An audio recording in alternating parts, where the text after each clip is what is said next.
the White Spring, and we're heading sort of up the hill, and then we'll be turning right, and we're basically going around in a big circle around the Abbey grounds, which are huge, and they used to own the entire town. So that's the Chalice Well Gardens. This kind of like holds the energy of the feminine, and it's very beautiful, and that's where all of the red spring water goes. And here's some of the red spring water here. This is red spring water? So well, they have to have an outlet so that the public can get hold of the water, right? Because otherwise that's kind of not okay. So that's White Spring is there, and this is the red spring from inside the Chalice Well Gardens, and they have beautiful pools. You can taste both of the kinds of water. Taste the red water, taste the white water. They're very different to each other, and you know the flavour is different. You know. Oh, I've got it. It's so good. Taste that. That's red spring. What did it say here? Holy Chalice well water. Chalice well water. Ooh, that's iron. Yeah, taste it. Yeah, taste the iron. Yeah. You can see it there. Yeah. I like them.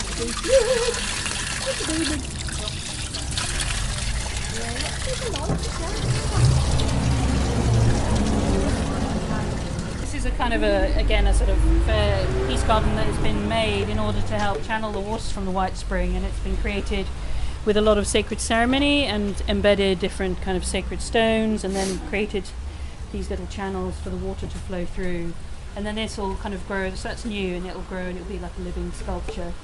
And people come and sit here and drum, so even when it's closed there is a place to come and enjoy the waters of the White Spring. But it is open, so we can go in, but we can't film in there. But yeah, and people come here and collect their water, and that's the water that they drink or do ceremony with. So now we are walking up to the Tor. How do you say the Tor? The Tor, yeah. The Tor. The Tor. And so Tor is like what, a tower? The tower, or?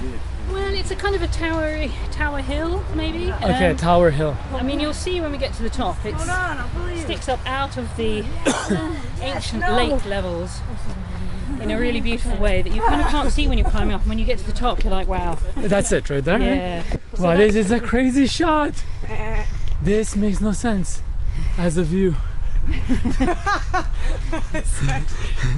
I'm freaking out. It's a kiss and gate. Is it? Mwah. And then you have to be the next person. To do you. Mwah. And you have to do you. Wow. This is David's uncomfort zone. Ruth left. Bring it on. Then what happens? Do you have to kiss the shoe? I think I have to kiss you all.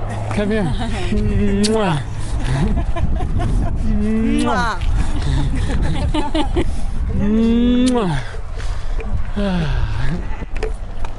So we're walking up the Tor, and the Tor is what does it have to do with?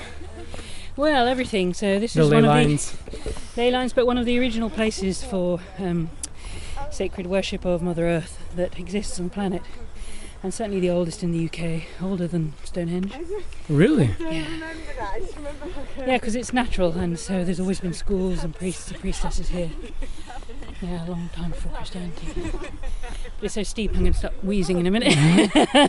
Even here, you can start to see the outline of the island. So that's Wiriel Hill, that little hill there. Yeah. Which is said to be the head of the swan. So sometimes people say it looks like a swan. And there's the swan neck that comes to here. And on top of that is where is the holy thorn that Joseph of Arimathea is said to have planted here in the Isle of Avalon here. Where's that? On that hill there, Okay. the holy thorn, yeah, Wiriel Hill it's called. What does it mean, the holy thorn? Well, Joseph of Arimathea is said to have come here with a thorn, which we interpret as the hawthorn. And then you were saying about that's where the Grail was supposedly planted. And then they put the holy thorn, they grew the holy thorn on it. And it depends on how you see that, because of course if the Grail is the mystery of the sacred feminine, then of course during patriarchy that had to be hidden, but it was hidden where everyone could find it, you know, which is within ourselves, and then it's had to take all this time to emerge, you know, within all of us. So that's part of the beauty of the Grail and the Grail myth. So yeah. Who is Joseph of Arimathea? Yeah. I think it's the father of Jesus. We have to fact check that out.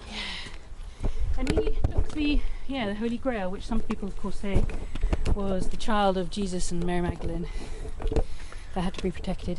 Yeah, that's the rumor. The rumor. Rumor has it. Rumor has it. And also that it was a female child as well. Right. It's supposed to be even more shocking. Wasn't it Sarah or something like that? Could have been.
We gotta change the world. We gotta teach the world about sacred spot. It's all about sacred spot. Wake the sacred spot, wake the goddess, save the world. How about that for a fucking download? So I've been using a lot of the qigong today. Good. In the spring, Good. as we walked up. Yes. It's just a more conscious way of walking. Exactly. Yes. And you feel it. Even I believe Yes. all the science behind it. Yes. But even just the idea of every step that you Yes. take on the planet, Yes. make it be conscious. Exactly. Yeah. It's. I mean, basically, that's what qigong fundamentally is the process of remembering your natural way. So it's you remembering your natural way to move in the world, and your natural way is really about returning to your animal body state, because animals are constantly conscious of all their actions, of all their expressions. They're in consciousness, and if you put it like that. And it's amazing because everything that we've been indoctrinated with is that the animal body and everything that inhabits the animal is dirty. Our sex is dirty, our ass is dirty. But actually, our blood is dirty, the women that bleed is dirty. Sure. All the animal self is dirty. Yeah. So it's time to reappropriate, Sure. reclaim your animal body. Yeah. And the point really is that what actually happens is that quite the opposite. The animal is really being natural, and everything about it is efficient. It's extremely efficient. All of the movements are very efficient. All of the processes are very efficient. There's no waste. So actually, the human being is the dirty aspect.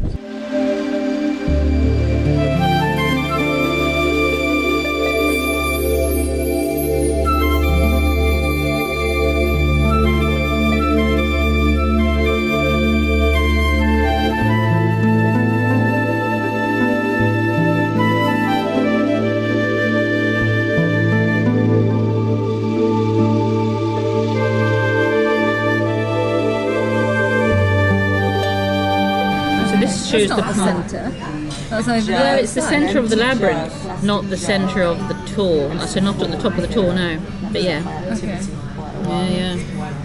So what you do to find the egg stone is you kind of have to come down. You come up and then you go along. I think it's level. Kind of like what my brain was really Level 2 or 3, and you kind of come around and then you sneakily cross a couple of levels.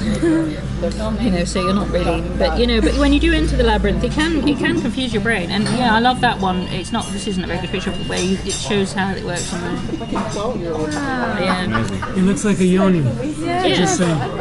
Yeah. What a day. First of all, I have to say that it's probably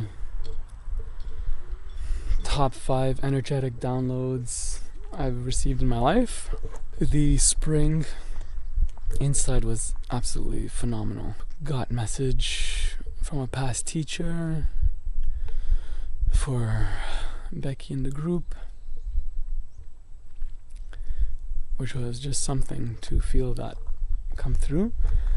And then on the tour, I don't know what to say. It's one of those things, you got to be there.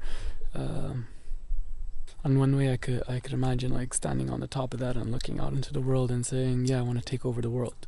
It's that feeling, you know, from that vantage point, with your feet on the ground, with my feet on the ground.